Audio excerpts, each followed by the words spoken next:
ફાંસલો. લેખક અશ્વિની ભટ્ટ. પ્રકરણ 38. જવાબ આપને દીકરા, અદાએ લાચારીથી કહ્યું. અદા, તમે ચિંતા ન કરો, તમે બજોટા ચાલ્યા જાઓ, મને કશું થવાનું નથી. તમે અહીં આ રીતે આવો તે બરાબર નથી. ખૂબ મોટી ગરબડ થઈ છે. ગોવિંદ ગુજરી ગયો છે. મારાથી એ વિચારી શકાતું નથી. એકી સાથે ઘણી બધી બાબતો છેલ્લા 24 કલાકમાં બની છે. અદા, એટલે જીગરથી બોલાતું ન હતું. તેની અવાજ પેટીમાંથી નીકળતા શબ્દોમાં જીભ હટવાતી હતી. ગોવિંદના મૃત્યુના સમાચારથી તે અંદરથી ભાંગી પડ્યો હતો. વજ્ર જેવું હૈયું કરીને તે ટક્કર લઈ રહ્યો હતો. ત્યાં તેના અદા આવીને હોર બોજો તેના ભારેખમ હૃદય પર ઠાલવી રહ્યા હતા. તો પછી શા માટે તું પોલીસને કહેતો નથી? શા માટે તું કહેતો નથી કે મોટી ગરબડ ઊભી થઈ છે? તારા ભાઈબંધોને લીધે તને આ લોકોએ પકડ્યો હોય તો તારે એ લોકોને સમજાવવું જોઈએ. અદા, આટલી સહેલી આ વાત નથી. મારે કારણે મારા દોસ્તોને. તેણે માથું હલાવ્યું. અદાના પ્રશ્નનો જવાબ આપવાની તેનામાં શક્તિ ન હતી. ભાઈબંધોને મદદ કરવી એ ધર્મ છે દીકરા, પણ નાદાનિયતમાં સાથ આપવો તે મૂર્ખતા છે. તું કહી દે, તારા ભાઈબંધોએ આ લૂંટ કરી હોય અને તેની બધી વાતની ખબર હોય તો તારે પોલીસને મદદ કરવી જોઈએ. તારા ભાઈબંધોએ ખોટું કામ કર્યું હોય તોય તારે એમને બચાવવા જોઈએ. ભાઈબંધી શું એવી ફરજ માગે છે? અદાએ હાથ ફેલાવીને તેને કહ્યું. અદા, એવું છે. જીગરે શરૂ કર્યું. બારણા તરફ જોયું. અદા, આજે સાંજ પહેલાં મને કોર્ટમાં રજૂ કરવામાં આવશે. હું ત્યાં બધો ખુલાસો કરી નાખીશ. મેજિસ્ટ્રેટ પાસે તું ખુલાસો કરીશ તો પછી તારા બાપ પાસે તને ખુલાસો કરતાં શું મૂંઝવણ થાય છે? અદાને હવે શંકા આવતી હતી. મારાથી તારે છુપાવવું પડે તેવું તે કંઈ કર્યું છે દીકરા? અદા, મેં કહ્યું ને કે મારે વિચારવાનું છે. મારે તમને કેવી રીતે સમજાવવું?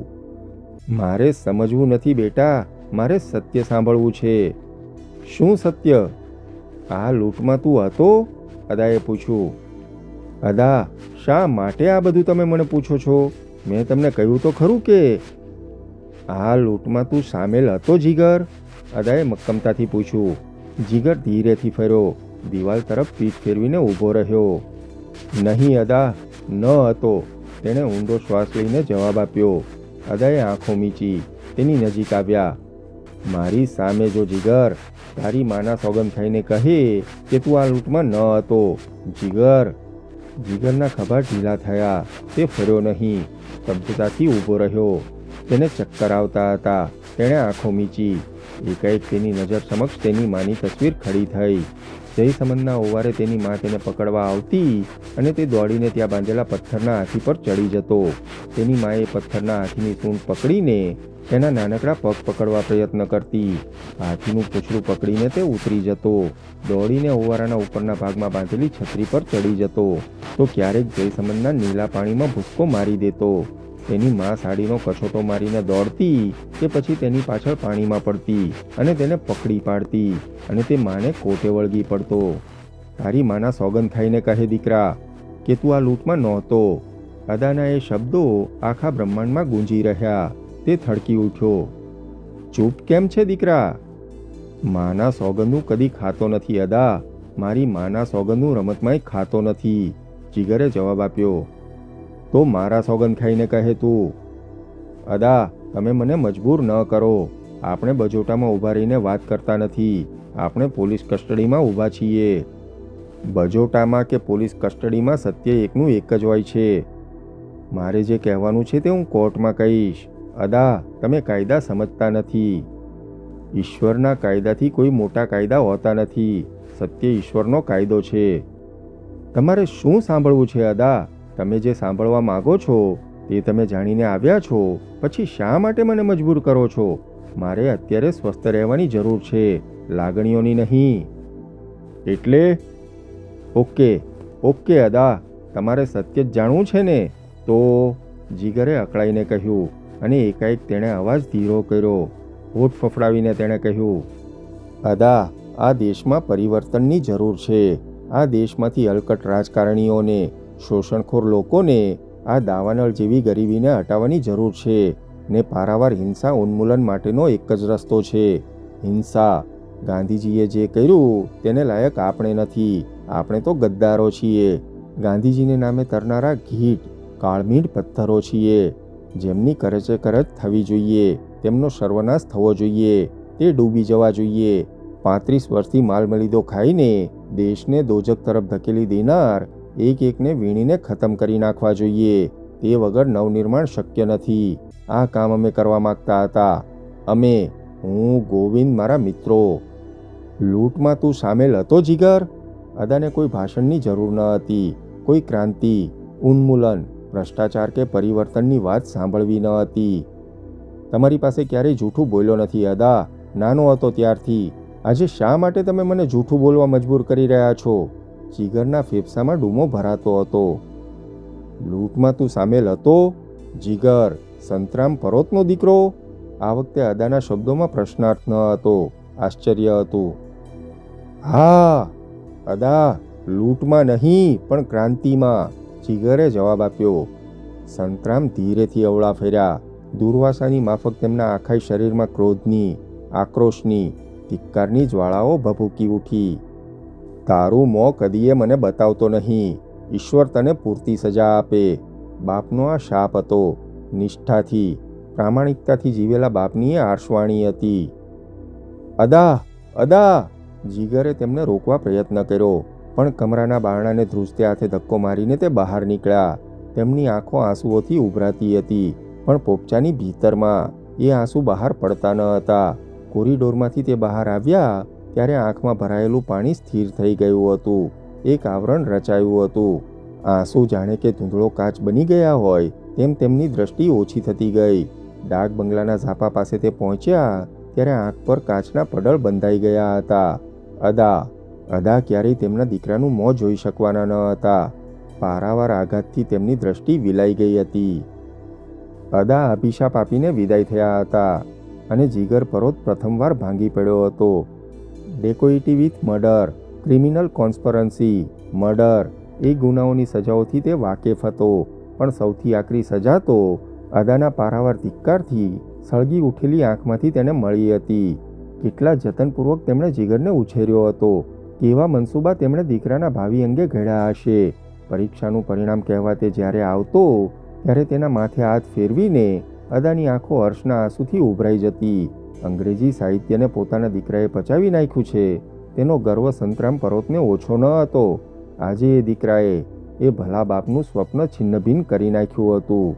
તેના ગર્વનું, ગૌરવનું ખંડન કરીને તેના ટુકડે ટુકડા કરી નાખ્યા હતા. He is really a nice old man. અદા ચાલી ગયા પછી ઇન્સ્પેક્ટર નાગરે ઠાવકાઈથી સ્ટેટમેન્ટ કર્યું હતું. Yes, he is. જીગરે જવાબ આપ્યો હતો. આ નવો આવેલો ઇન્સ્પેક્ટર ખરેખર કંઈ જુદી માટીનો હતો. જીગરને તેના સ્મિતથી ગુસ્સો આવતો હતો. Well, shall we talk a little? તેણે ધીરેથી કહ્યું. વાત કરવાના હું મિજાજમાં નથી ઇન્સ્પેક્ટર, જીગરે કહ્યું. હું એ ન સમજી શકું તેટલો મૂર્ખ નથી, પણ શું થાય, મારે મારી ફરજ બજાવવાની છે, નાગરે કહ્યું અને પ્રશ્નોનો મારો શરૂ કર્યો. એક શબ્દ હું બોલવાનો નથી, નોટ અ સિંગલ વર્ડ. તમારાથી થાય એ કરી લો મોરારકા સાહેબ. મારા મિત્રોની હાલત હું નજરે જોઉં નહીં ત્યાં સુધી હું કોઈ કબૂલાત કરવાનો નથી, હરીશ બોલી ઉઠ્યો. હું તને મદદ કરવા માગું છું હરીશ. Try to understand. તારા પિતા મારા મિત્ર છે અને મિત્રનો દીકરો ફાંસીએ ચડે તે તમને પસંદ નથી. આઈ નો. હરીશ ઊભો થયો. કમરામાં આટા મારતા તે બોલ્યો. અને મારા ઘવાયેલા મિત્રોને તમે પોલીસો બેફામ રીતે મારો તે હું બરદાસ્ત કરી લઈશ નહીં મોરારકા સાહેબ. હું એક અક્ષર નહીં બોલું. ઓકે, મારાથી તને ફરજ નહીં પડાય. તમારો case open and shut case છે, તેનો તને ખ્યાલ છે ને? મોરારકાએ કહ્યું. ખ્યાલ છે, હરીશે કહ્યું. પણ ચિત્તોડમાં શું બન્યું તે મને સમજાય નહીં ત્યાં સુધી હું હરફ પણ બોલવાનો નથી. હરીશ મક્કમ હતો. તેણે માથાના વાળ સરખા કર્યા. ગોવિંદ ક્યાં છે? ચંદન બરાડતો હતો. તેની સ્થિતિ ગંભીર હતી. તેના શરીર પર સોજા આવ્યા હતા અને તાવ ધીકતો હતો. તેના ઘામાંથી નીકળતું લોહી અટકાવવા ડૉક્ટરો અથાગ પ્રયત્ન કરી રહ્યા હતા. ડીએસપી હાંડા 2 વખત હોસ્પિટલની મુલાકાતે જઈ આવ્યા હતા. ચંદને રટ પકડી હતી. ગોવિંદ ક્યાં છે? ચંદન નામેચાના પિતા, મા અને બહેન બધા જ કોરિડોરની નીચે હોસ્પિટલના કમ્પાઉન્ડની લોનમાં કલાકોથી ઊભા રહ્યા હતા. ચંદન કોઈને મળવા માંગતો ન હતો, કોઈને નહીં. એ જ હોસ્પિટલમાં એ જ ઇમરજન્સી વોર્ડના પાર્ટિશનની પાછળ અશોક શેખાવત સૂતો હતો. તેનું પણ આખું ઘર કોરિડોરની બહાર તે જાગે અને ડૉક્ટરો કે પોલીસ તેને મળવા દેવાની પરવાનગી આપે તેની રાહ જોતું ઊભું રહ્યું હતું. એવી જ હાલત હતી એસપી રતનસિંહ આલાતની. ચિત્તોડમાં બનેલા ગમખાર બનાવમાં ઘણા બધાની ઈજા થઈ હતી. 5 કોન્સ્ટેબલો મૃત્યુ પામ્યા હતા. સબ ઇન્સ્પેક્ટર ધવન ગંભીર હાલતમાં હતા. ફિયાટ મોટરમાં ગોવિંદ ઉપરાંત પણ કોઈ હતું એ માહિતી આલાતે આપી હતી. અને આખા ચિત્તોડ ડિસ્ટ્રિક્ટમાં બને તેટલી ઝડપે નાકાબંધીઓ કરવામાં આવી હતી. પણ એ કોણ હતું તેનો કોઈ અણસાર પોલીસ પાસે ન હતો. તે દિવસે રાતના પાછલા પહોરે જ મેજિસ્ટ્રેટ સમક્ષ આરોપીઓને સ્થળ પર જ રજૂ કરવામાં આવ્યા હતા અને 15 દિવસ ઇન્વેસ્ટિગેશન માટે પોલીસે પૂરતા માન્યા હતા. હરીશ જૈન કબૂલાત કરવા માગે છે તેને માટે ખાસ સેશન રખાઈ હતી અને કબૂલાત અંગે કાયદાની કલમો તેને સમજાવવામાં આવી હતી. હરીશને વિચાર કરવાનો સમય આપવામાં આવ્યો હતો કારણ ગુનો મોતની સજાને પાત્ર હતો, જેમાં તેની કબૂલાતથી તેના વિરુદ્ધના પુરાવા સાંપડવાના હતા. સમી સાંજે તેને માહિતી આપવામાં આવી કે આવતા 12 કલાકમાં પોલીસ તેના ઘરની ઝડપી લેશે. આવી માહિતી આપવાનું કોઈ કારણ કાયદાની દ્રષ્ટિએ આપવું જરૂરી ન હતું, પણ મોરારકા હરીશને કંઈક માનસિક દબાણ આપવા માગતા હતા. હરીશને આ સાંભળીને ફાળ પડી હતી. બેંકમાંથી લૂંટવામાં આવેલા પૈસાનો કેટલોક ભાગ તેના ઘરમાં જ હતો. ઘરની ઝડપી લેવાય તે જૈન કુટુંબ વિશે નાકનો પ્રશ્ન હતો. મોરારકા સાહેબ, તમારે સત્ય સાંભળવું છે ને? I will tell you the entire story, but not here, not without my friends. Harish બોલ્યો. મોરારકા તેને સમજાવવા માગતા હતા કે પોલીસ તેનું કન્ફેશન કોઈ એક મેજિસ્ટ્રેટ રૂબરૂ લેવા માંગતી હતી. પોલીસ સમક્ષ કરેલું કન્ફેશન કેવળ ઇન્વેસ્ટિગેશન પૂરતું મદદરૂપ થાય, પણ તે કોર્ટમાં ટકે નહીં. મતલબ હરીશ? મતલબ એટલી જ કે મારે મિત્રોને કોઈ સતામણી હેઠળ મૂકવા નથી. મારે તેમની કન્સેન્ટ જોઈએ, હરીશે કહ્યું. એ લોકો કન્સેન્ટ આપે પછી તે જાતે જ કબૂલ ન કરે? એક્ઝેક્ટલી, મારે એ જ પૂછવું છે. અને એ લોકો ના પાડે તો વેલ, તો મારે કોઈ કબૂલાત કરવાની રહેશે નહીં, હરીશે કહ્યું. મને ખબર છે સાહેબ, મને ખબર છે કે એ આખી વાત, એ પદ્ધતિ ઇરેગ્યુલર છે, પણ યુ નો વોટ, આ છોકરાઓએ જે કર્યું તે કર્યું, પણ જો આપણે આ કાવતરાના સૂત્રધારને પકડવો હશે તો માહિતી જોઈશે, સ્પષ્ટ માહિતી જોઈશે, અને તે પણ ઝડપથી જોઈશે, નાગરે કહ્યું. પણ આજ સુધીમાં ક્યારેય ન કરી હોય તેવી તપાસ ચાલુ કરવામાં આવી છે. 3 એસપી, 5 ઇન્સ્પેક્ટર્સ, લગભગ 27 જેટલા સબ ઇન્સ્પેક્ટર્સ અને સંખ્યાબંધ કોન્સ્ટેબલ્સ તપાસમાં જોડાયેલા છે. આઈ થિંક આજ રાત પહેલાં આપણને પત્તો મળવો જોઈએ. કોનો પત્તો સાહેબ? મોરારકા સાહેબ, એક ફિયાટમાંથી ભાગેલા કોઈ ઈસમનો, ચહેરા વગરના એક ડ્રાઈવરનો, નાગરે પૂછ્યું. સાંજ પડતા પહેલાં ફિયાટના માલિક વિશે આપણને ચોક્કસ માહિતી મળશે, જગન્નાથ હાંડાએ વચ્ચે ટાપસી પુરાવતા કહ્યું. એ માણસને પકડવામાં વિલંબ થશે, પણ તે પકડાયા વગર રહી નહીં શકે. અલબત્ત, એ ફિયાટનો માલિક કોઈ ભળતો જ આદમી ન નીકળે તો. તમને એમ લાગે છે આંડા સાહેબ કે ફિયાટના માલિકને આ વાતની ખબર હશે? અરે તેને કાંઈ જ ખબર નહીં હોય. વેલ, એવું મારું માનવું છે. તો પછી શું કરવું છે? મીટિંગ, ગુનેગારોની meeting. We must get the idea, અને આ છોકરાઓ જ આપી શકશે. પણ નાગર, તમને ખબર છે તેનું શું પરિણામ આવી શકે? ખબર છે સાહેબ, બીજી કોન્સ્પરન્સી, એવિડન્સ નહીં આપવાની અથવા ખોટા એવિડન્સની કોન્સ્પરસી, નાગરે કહ્યું. તો પછી? મને હેન્ડલ કરવા દો સાહેબ, મને એક વખતે હેન્ડલ કરવા દો. એ છોકરાઓ જાણી ચૂક્યા છે કે તેમને શું સજાઓ થઈ શકે. હવે ખોટું બોલીને કે સાચું બોલીને તેમને માટે કોઈ ફરક પડવાનો નથી. તો પછી એ શા માટે સાચું બોલે? હાંડાએ પ્રશ્ન કર્યો. જો તેમનો રિંગ લીડર, તેમને ઉશ્કેરનાર, તેમને યોજના ઘડી આપનાર છટકી જતો હોય તો તે જરૂર સાચું કહેશે. ધેર ઇઝ અ પોઈન્ટ, મોરારકા બોલ્યા. તેમણે થોડો વખત વિચાર કર્યો. ઇટ્સ અ રિસ્ક નાગર, આપણે ડિફેન્સના હાથમાં એક પાનું મૂકીએ છીએ. થેન્ક યુ સર, નાગરે કહ્યું. I think it will work. Nagar તરત જ મોરારકાના હંગામી હેડક્વાર્ટર્સ પરથી હોસ્પિટલ આવ્યા. ડૉક્ટર્સને મળીને તેમણે હોસ્પિટલનો એક કમરો પસંદ કર્યો. પોલીસ કંટ્રોલ દ્વારા ટેકનિશિયનોને બોલાવવામાં આવ્યા અને કમરામાં માઇક્રોફોન ગોઠવવામાં આવ્યા અને એ કમરાથી દૂર બીજી વિંગમાં રેકોર્ડિંગ થાય તેવી વ્યવસ્થા કરવામાં આવી. ચંદન નામેચાની હાલતમાં ખાસ ફેર પડ્યો ન હતો, પરંતુ ડૉક્ટર્સને નાગરે સમજાવ્યું હતું કે આરોપીઓએ પોતે આ માંગણી મૂકી છે અને તેમાં કશુંય ગેરકાયદે નથી. એક વખત પકડવામાં આવેલા આરોપીઓને એકઠા થવા ન દેવા અથવા તેમની એકી સાથે પૂછપરછ ન થઈ શકે તેવો કોઈ કાયદો નથી. પ્રશ્ન કેવળ દર્દીઓની તબિયત અંગે છે. શક્ય છે કે એક વખત ગિલ્ટ અંગે નિર્ણય લેવાઈ જાય અને ચંદનને અથવા અશોકને સમજાય કે તેમણે શું કોર્સ લેવો જોઈએ તો તેમની તબિયતમાં સુધારો પણ થાય. સાંજના 8:30 વાગે હરીશને કહેવામાં આવ્યું કે તેની માગણી તદ્દન બેહુદી હોવા છતાં મંજૂર રાખવામાં આવી છે. તેના ઘવાયેલા મિત્રોને પ્રશ્નોત્તરીની ઝાઝી પળોજણમાંથી મુક્ત કરવા માટે આથી વધુ મદદ કોઈથી થઈ શકે નહીં. મોરારકાએ જૈન કુટુંબ સાથેના સંબંધને ધ્યાનમાં લઈને આ વ્યવસ્થા કરી હતી. કોઈ પોલીસ અફસર ત્યાં હાજર હશે? હરીશે પૂછ્યું. બેલા શક હરીશ, તમે એવી તો અપેક્ષા ન રાખી શકો ને કે આવા ભયાનક ગુનાઓ માટે પકડાયેલા આરોપીઓને તદ્દન મુક્તપણે મળવા દેવામાં આવે, મોરારકાએ કહ્યું. તો પછી આનો કોઈ અર્થ ખરો? હરીશે કહ્યું. તમે અમને કોઈની રોકટોક વગર એકલા મળવા દો તો જ અમારો મળવાનો અર્થ છે. શા માટે? મોરારકાએ પૂછ્યું. હરીશે મોરારકાની સામે જોયું અને પૂછ્યું. લૂંટમાં સંડોવાયેલા હોવાના આરોપસર તમે અમને પકડ્યા છે, બરાબર? પણ એટલે તમારું કામ પતી ગયું તો નથી ને, કે પતી ગયું છે? હરીશે પૂછ્યું. નહીં, જ્યાં સુધી અમને લૂંટનો માલ મળે નહીં ત્યાં સુધી કામ અધૂરું જ રહે છે, મોરારકાએ કહ્યું. હરીશ તેમની સામે જોઈ રહ્યો, પછી ધીરેથી બોલ્યો. એ લૂંટનો માલ અમારી પાસે નથી. તો ક્યાં છે?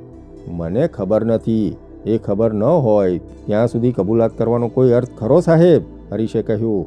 મોરારકાએ વિચારમાં પડવાનો ડોળ કર્યો. તને મદદરૂપ થાય તેવું બીજું શું કરી શકું? મોરારકાએ પૂછ્યું. Keep hour parents out of this, તે બોલ્યો અને ઉમેર્યું. ગોવિંદ ભંડારીની માને કશું પૂછતા નહીં.